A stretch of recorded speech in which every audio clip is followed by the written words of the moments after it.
2023년 유난히 덥던 여름, 나는 논산훈련소에 입소했다. 어색한 군복, 빡빡한 머리, 그리고 낯선 사람들. 그 속에서 나는 박지훈, 서울대 컴퓨터공학과 1학년을 마치고 잠시 현실에서 벗어나 국방의 의무를 다하기 위해 이곳에 왔다. 부모님은 평범한 고등학교 선생님이셨고 나는 그저 평범한, 아니 조금은 소심한 학생이었다. 훈련소 생활은 예상보다 더 힘들었다. 매일 반복되는 훈련, 끊임없는 얼차려, 그리고 짬밥. 하지만 그 속에서도 한 줄기 빛이 있었으니 바로 최민호였다. 민호는 우리 분대 바로 옆자리였는데 훤칠한 키에 다부진 체격, 짧게 깎은 머리가 꽤나 인상적이었다. 알고 보니 민호는 태권도 선수 출신이라고 했다. 도 대회에서 우승한 경력도 있다고 했다. 나와는 정반대의 배경, 정반대의 성격이었다. 야, 박지훈, 너는 무슨 과라고? 어느 날 저녁, 민호가 갑자기 말을 걸어왔다. 컴퓨터공학과. 나는 쭈뼛거리며 대답했다. 컴퓨터? 그거 완전 너드들이나 하는 거 아니냐? 민호는 씩 웃으며 놀렸다. 나는 왠지 모르게 기분이 나빴지만 꾹 참았다. 그렇게 우리는 조금씩 가까워졌다. 민호는 겉보기와는 달리 속정이 깊은 녀석이었다. 훈련소에서 힘든 일이 있을 때마다 은근히 나를 챙겨주곤 했다. 우리는 서로의 꿈, 가족, 그리고 여자친구에 대한 이야기를 나누며 시간을 보냈다. 물론 나는 여자친구가 없었지만 훈련소를 마치고 우리는 자대 배치를 받았다. 놀랍게도 민호와 나는 같은 부대로 배정되었다. 그것도 강원도 최전방에 위치한 포병 부대였다. K9 자주포. 나는 거대한 대포를 다루는 부대라고 했다. 나는 컴퓨터와는 전혀 다른 거칠고 위험한 세계에 발을 들여놓게 된 것이다. 자대에 도착한 첫날, 우리는 신병 환영회라는 명목 하에 엄청난 얼차려를 받았다. 선임들은 우리를 엎드리게 하고 머리를 박게 하고 온갖 욕설을 퍼부었다. 나는 숨이 턱까지 차올랐지만 이를 악물고 버텼다. 민호는 태권도 선수 출신답게 꽤나 잘 버티는 듯 보였다. 야, 신병들, 정신 안 차려? 여기가 니들 집 안방인 줄 알아? 선임 중 한 명이 소리쳤다. 아닙니다. 우리는 목이 터져라 외쳤다. 그날 밤 나는 잠자리에 누워 생각했다. 앞으로 2년 어떻게 버텨야 할까? 다음 날부터 본격적인 훈련이 시작되었다. K9 자주포는 정말 어마어마하게 컸다. 나는 그 거대한 기계 앞에서 압도당하는 기분이었다. 포탄의 무게도 엄청났다. 나는 포탄을 옮기는 훈련을 하다가 허리를 삐끗할 뻔했다. 박지훈, 똑바로 안 해? 너 때문에 우리 분대 전체가 욕먹잖아. 분대장이 소리쳤다. 죄송합니다. 나는 고개를 숙였다. 그런데 이상한 일이 벌어졌다. 민호는 훈련을 받으면 받을수록 특히 사격 훈련에서 놀라운 실력을 발휘하기 시작했다. 매번 표적의 정중앙을 맞추는 것은 물론이고 심지어는 움직이는 표적까지 정확하게 명중시켰다. 최민호, 너 진짜 뭐야? 혹시 전생에 명사수였어? 나는 놀라서 물었다. 글쎄, 그냥 감이 좋아. 민호는 씩 웃으며 대답했다. 민호의 활약은 곧 부대 전체에 퍼졌다. 선임들은 민호를 칭찬했고 심지어는 간부들까지 민호에게 관심을 보이기 시작했다. 어느 날 우리는 대대장님과의 면담 시간을 갖게 되었다. 대대장님은 인자한 얼굴로 우리를 맞이했다. 최민호 병사, 자네의 사격 실력이 아주 뛰어나다고 들었네. 혹시 특별한 비결이라도 있나? 대대장님이 물었다. 아닙니다. 그냥 열심히 훈련했을 뿐입니다. 민호는 겸손하게 대답했다. 그래, 겸손한 자세도 좋지. 앞으로도 열심히 훈련해서 우리 부대의 명예를 드높여주게. 대대장님은 민호의 어깨를 두드리며 격려했다. 면담이 끝나고 민호는 나에게 말했다. 지훈아, 우리 저녁에 PX 가서 냉동이나 돌려 먹을까? 내가 쏠게. 진짜? 고맙다, 민호야. 나는 기뻐하며 대답했다. 그날 저녁 우리는 PX에서 냉동식품을 잔뜩 사서 맛있게 먹었다. 민호는 나에게 이런저런 이야기를 해주었다. 태권도를 시작하게 된 계기, 가족 이야기, 그리고 앞으로의 꿈에 대한 이야기. 나는 민호의 이야기를 들으며 그가 겉보기와는 달리 따뜻하고 정이 많은 사람이라는 것을 다시 한번 느꼈다. 민호야, 너는 정말 대단한 것 같아. 훈련도 잘 받고 간부들한테도 인정받고. 나는 부러운 마음을 담아 말했다. 그냥 운이 좋은 거지. 민호는 겸손하게 대답했다. 하지만 나는 알고 있었다. 민호의 성공은 단순히 운이 아니라는 것을. 그의 뒤에는 분명히 뭔가 더 있을 거라고 나는 생각했다. 하지만 그 뭔가가 무엇인지는 짐작조차 할 수 없었다. 민호는 자신의 배경에 대해 좀처럼 이야기하지 않았다. 그저 평범한 집안이라고만 말할 뿐이었다. 나는 더 이상 캐묻지 않았다. 친구 사이에 굳이 알고 싶지 않은 비밀도 있는 법이니까. 우리 부대에는 군의관 누나가 한 명 있었다. 이름은 이서연. 나이는 우리보다 2살 많았고 예쁘장한 외모에 싹싹한 성격으로 병사들 사이에서 인기가 많았다. 나도 서연 누나를 좋아했다. 하지만 감히 고백할 용기는 없었다. 어느 날 나는 감기에 걸려 의무실에 가게 되었다. 서연 누나는 나를 친절하게 진찰해 주었다. 지훈씨, 감기 기운이 좀 있네요. 약 먹고 푹 쉬면 괜찮아질 거예요. 서연 누나는 따뜻한 미소를 지으며 말했다. 네, 감사합니다. 나는 수줍게 대답했다. 그때 민호가 의무실로 들어왔다. 민호는 팔에 가벼운 찰과상을 입은 상태였다. 민호씨, 무슨 일이에요? 서연 누나가 걱정스러운 표정으로 물었다. 훈련하다가 살짝 긁혔어요. 별거 아니에요. 민호는 덤덤하게 대답했다. 서연 누나는 민호의 상처를 치료해주면서 이런저런 이야기를 나누었다. 두 사람은 꽤나 친해 보였다. 나는 왠지 모르게 질투심을 느꼈다. 그날 이후 나는 민호와 서연 누나의 관계에 대해 신경 쓰기 시작했다. 두 사람이 함께 있는 모습을 볼 때마다 가슴이 답답해졌다. 하지만 나는 아무것도 할 수 없었다. 그저 혼자 소가리를 할 뿐이었다. 그러던 어느 날 부대에 비상이 걸렸다. 국방부에서 감찰을 나온다는 소식이었다. 감찰은 부대의 모든 것을 샅샅이 조사하는 것이었다. 특히 병사들의 개인 소지품, 서류, 그리고 컴퓨터까지 모두 검사 대상이었다. 우리 부대는 발칵 뒤집혔다. 선임들은 우리에게 모든 것을 정리하라고 소리쳤다. 우리는 밤을 새워가며 서류를 정리하고 개인 물품을 숨기고 컴퓨터 파일을 삭제했다. 야, 박지훈, 너 컴퓨터에 이상한 파일 있는 거 아니지? 분대장이 나에게 물었다. 아닙니다. 저는 그런 거 없습니다. 나는 결백하게 대답했다. 하지만 나는 불안했다. 혹시라도 내 컴퓨터에서 뭔가 문제가 발견되면 어쩌나 하는 걱정이 들었다. 감찰 당일 부대 분위기는 살얼음판 같았다. 감찰관들은 매서운 눈빛으로 우리를 훑어보았다. 나는 심장이 쿵쾅거렸다. 그런데 놀라운 일이 벌어졌다. 감찰이 시작되기 직전 갑자기 감찰이 취소되었다는 통보가 내려왔다. 뭐? 감찰이 취소됐다고? 선임들은 어리둥절한 표정을 지었다. 대체 어떻게 된 거야? 나도 궁금했다. 그때 민호가 나에게 말했다. 지훈아, 잠깐 나 좀 보자. 우리는 구석진 곳으로 가서 이야기를 나누었다. 사실 우리 아버지가 국방부에서 일하셔. 민호는 조심스럽게 말했다. 뭐? 국방부? 나는 깜짝 놀랐다.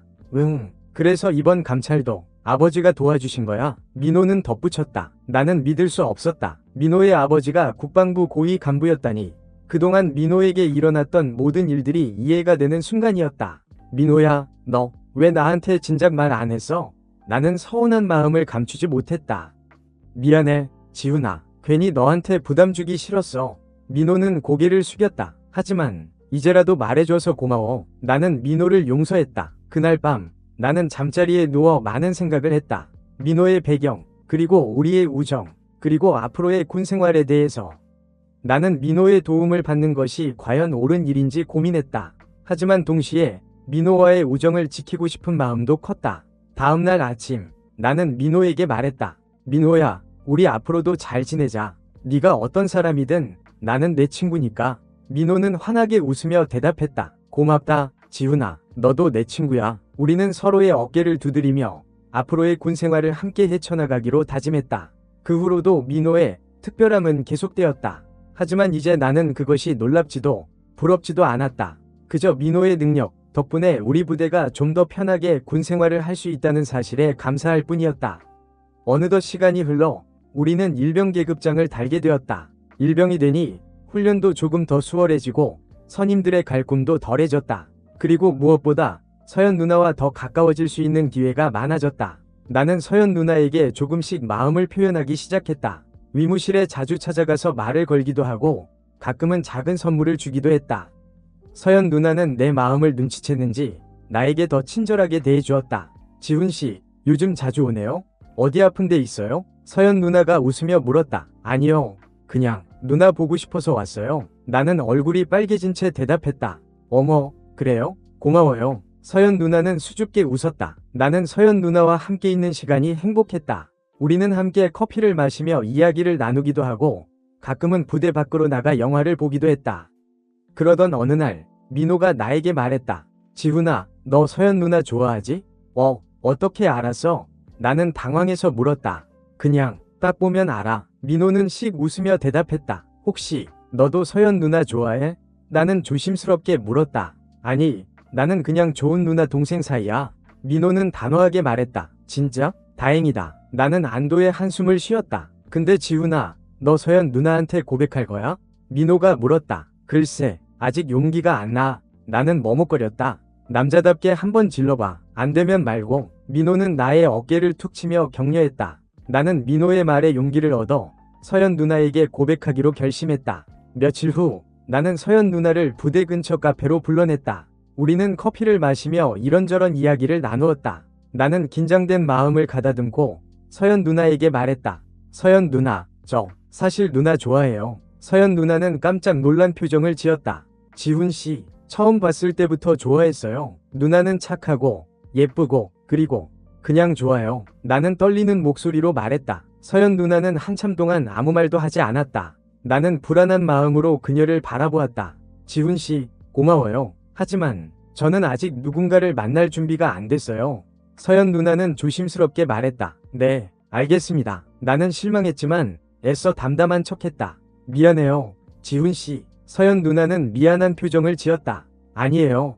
괜찮아요. 그냥 제 마음을 말씀드리고 싶었어요. 나는 애써 웃으며 말했다. 그날 이후 나는 서연 누나를 대하는 것이 조금 어색해졌다. 하지만 서연 누나는 이전과 다름없이 나를 친절하게 대해주었다. 나는 그런 서연 누나가 고마웠다. 시간은 빠르게 흘러 어느덧 저녁을 앞두게 되었다.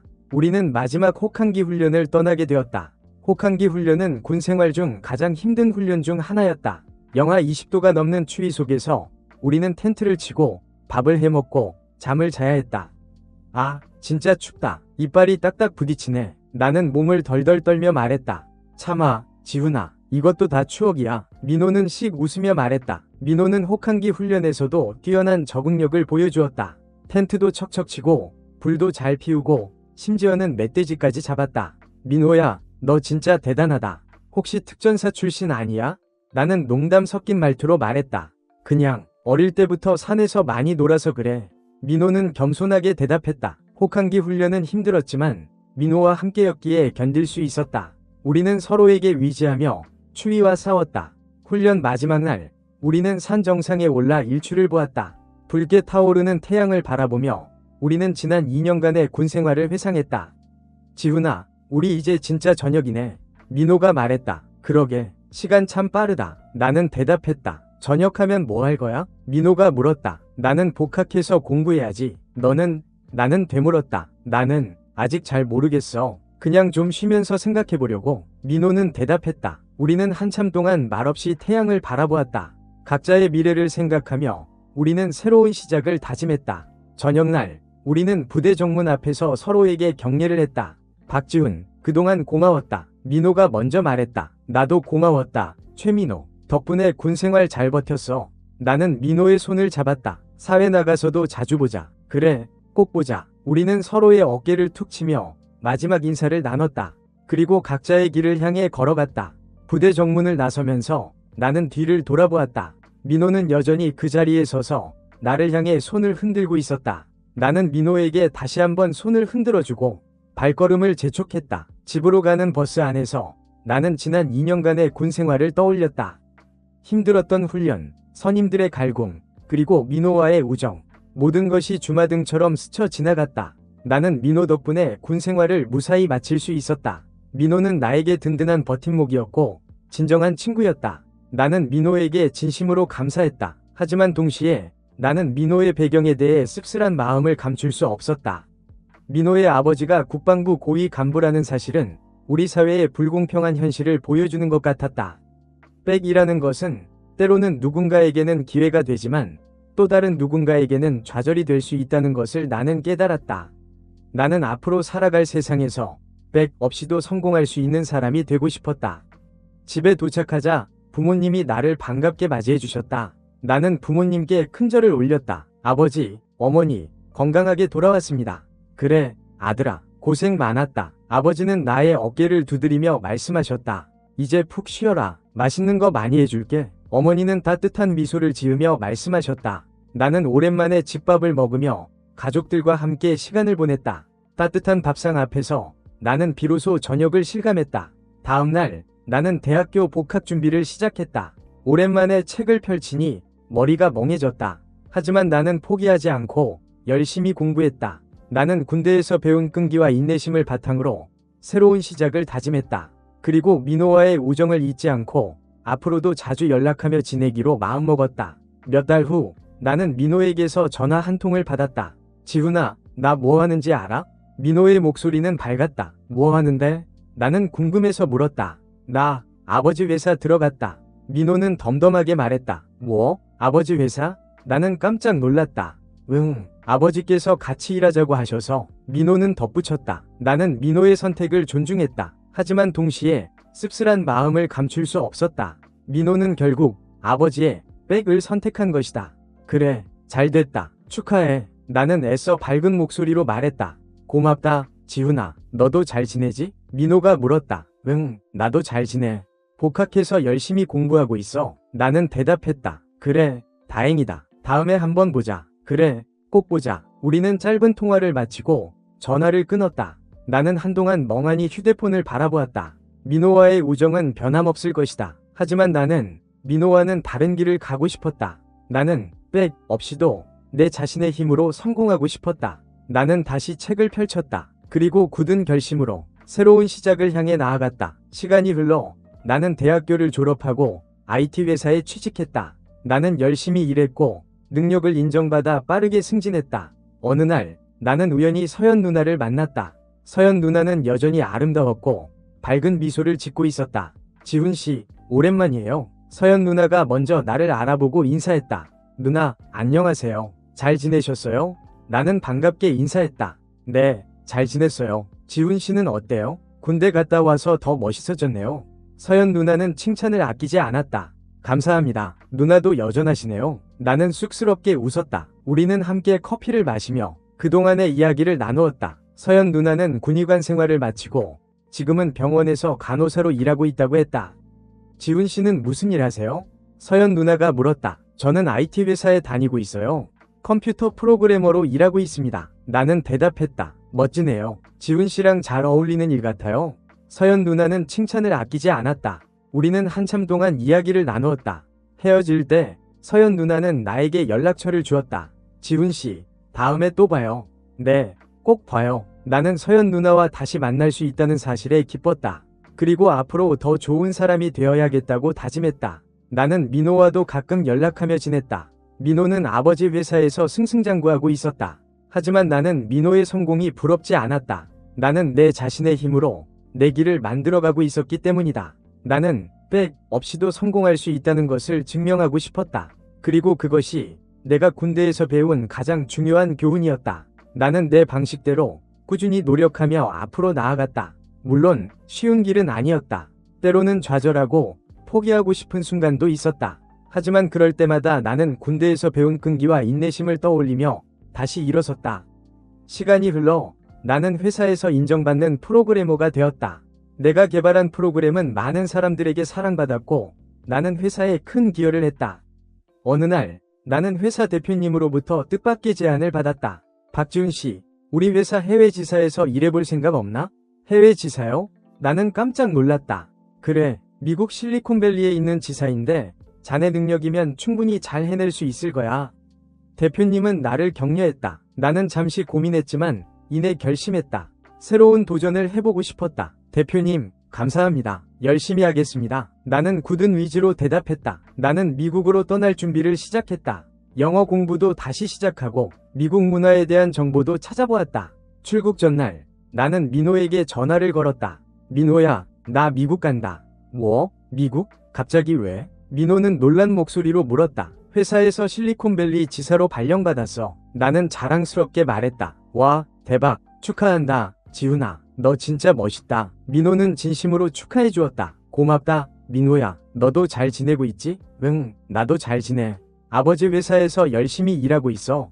민호는 덤덤하게 말했다. 그래, 다행이다. 우리 꼭 다시 만나자. 그래, 꼭 만나자. 미국 가면 연락하고. 우리는 짧은 통화를 마치고 전화를 끊었다. 나는 민호와의 우정을 다시 한번 확인하며 새로운 시작에 대한 기대감을 품었다.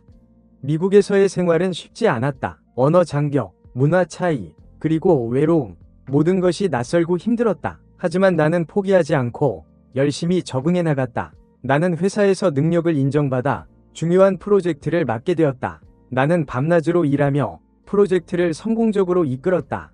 어느 날 나는 우연히 서연 누나의 소식을 듣게 되었다. 서연 누나가 미국으로 유학을 왔다는 것이었다. 나는 서연 누나에게 연락했고 우리는 다시 만났다. 지훈 씨, 이게 얼마만이에요? 서연 누나는 반갑게 나를 맞이했다. 누나, 진짜 오랜만이에요. 여기는 어쩐 일이세요? 나는 놀라서 물었다. 저 간호학 공부 더 하려고 유학 왔어요. 서연 누나는 수줍게 웃었다. 우리는 함께 커피를 마시며 그동안의 이야기를 나누었다. 서연 누나는 여전히 아름다웠고 밝은 미소를 짓고 있었다. 지훈 씨는 미국 생활 어때요? 힘들지 않아요? 서연 누나가 물었다. 처음에는 좀 힘들었는데 지금은 많이 적응됐어요. 누나는요? 나는 되물었다. 저도 처음에는 힘들었는데 지금은 괜찮아요. 좋은 친구들도 많이 사귀었고요. 서연 누나는 대답했다. 우리는 자주 만나 함께 시간을 보냈다. 함께 공부도 하고 영화도 보고 여행도 다녔다. 그러던 어느 날 나는 서연 누나에게 다시 한번 고백했다. 서연 누나, 저 아직도 누나 좋아해요. 서연 누나는 깜짝 놀란 표정을 지었다. 지훈 씨, 예전에는 제가 너무 어리고 부족했지만 지금은 달라졌어요. 누나에게 더 좋은 사람이 될 수 있어요. 나는 진심을 담아 말했다. 서연 누나는 한참 동안 아무 말도 하지 않았다. 나는 불안한 마음으로 그녀를 바라보았다. 지훈 씨, 고마워요. 저도 지훈 씨 좋아해요. 서연 누나는 조심스럽게 말했다. 정말요? 나는 믿을 수 없었다. 네, 정말이에요. 지훈 씨는 정말 좋은 사람이니까요. 서연 누나는 수줍게 웃었다. 우리는 서로의 마음을 확인하고 연인이 되었다. 나는 서연 누나와 함께하는 매 순간이 행복했다. 시간이 흘러 나는 미국에서 자리를 잡았다. 회사에서도 인정받는 인재가 되었고 서연 누나와의 관계도 더욱 깊어졌다. 나는 백 없이도 성공할 수 있다는 것을 증명했다. 그리고 그것이 내가 군대에서 그리고 인생에서 배운 가장 소중한 교훈이었다. 나는 앞으로도 내 자신의 힘으로 내 길을 만들어갈 것이다. 그리고 서연 누나와 함께 행복한 미래를 만들어갈 것이다. 나는 가끔 민호를 생각했다. 민호는 지금쯤 어떻게 지내고 있을까? 민호도 자신의 삶에 만족하며 행복하게 살고 있기를 바랐다. 어느 날 나는 한국에 있는 부모님께 전화를 걸었다. 아버지, 어머니, 저 잘 지내고 있어요. 걱정하지 마세요. 그래, 아들아, 건강하게 잘 지내라. 우리는 네가 자랑스럽다. 아버지는 따뜻한 목소리로 말씀하셨다. 엄마도 네가 너무 보고 싶다. 언제 한번 한국에 들어와. 어머니는 그리움이 가득한 목소리로 말씀하셨다. 네, 조만간 꼭 찾아뵐게요. 나는 약속했다. 나는 부모님께, 그리고 서연 누나에게, 그리고 민호에게 감사한 마음을 전하고 싶었다. 그들이 있었기에 나는 지금의 내가 될 수 있었다. 나는 앞으로도 열심히 살 것이다. 그리고 내가 받은 사랑과 응원을 다른 사람들에게도 베풀며 살 것이다. 그것이 내가 살아가는 이유이자 목표이다.